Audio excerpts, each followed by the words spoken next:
Hey guys, Chris here. So, the first time I can remember having a crush on a girl was in the 4th grade.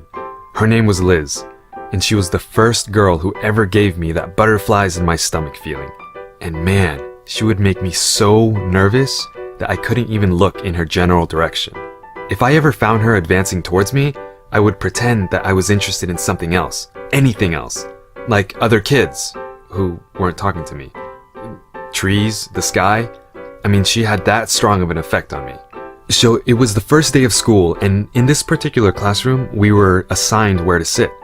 Me and the rest of the 4th graders were standing on either side of the classroom waiting for our teacher to fill in the seats one by one. I clearly remember praying in my head, please, please, please, God, let me be assigned a seat next to Liz. After the first row filled up, I heard the teacher call out my name. And as I was walking to my desk, I kept repeating that prayer, please, please, please, please. And sure enough, as I sat down, I heard the teacher say, next to Chris is Liz. Time slowed down. I was completely frozen. Even though in my head I was jumping up and down and celebrating like it was my birthday, high-fiving myself.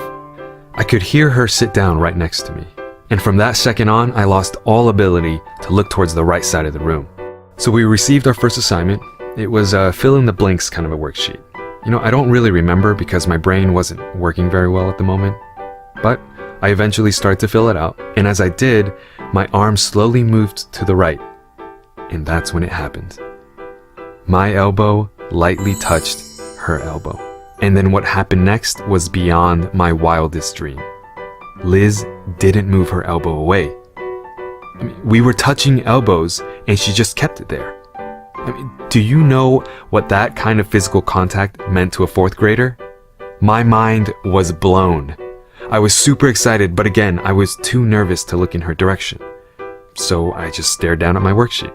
I don't know how much time passed as we played footsies with our elbows, but I can tell you it was pure ecstasy. I varied the amount of pressure, I rubbed it back and forth, and she didn't move away. I mean, she was totally into it. It was a clear sign that she liked it too. I think I matured into manhood at that moment. So as we sat there, sensually touching elbows, I heard something that confused the hell out of me. It was Liz's laughter, but it was coming from the front of the classroom. I thought to myself, how is that possible? So I slowly and coolly looked down towards my elbow, and there it was. It turns out that Liz's desk was just a little higher than mine, about an inch or two. My elbow was touching the edge of her desk the entire time. Her desk, an inanimate object. The rest of the classroom had no idea that I was sexually maturing right in front of them, as I was rubbing my elbow with a freaking desk. No offense, desk. I was so embarrassed. Most of all, I was really disappointed it wasn't Liz. Anyways, my family moved away to another city shortly after, and I never knew what happened to Liz. But if you're watching, Liz, I just wanted to let you know my elbow says hi. And he can't wait to actually rub your elbow one day.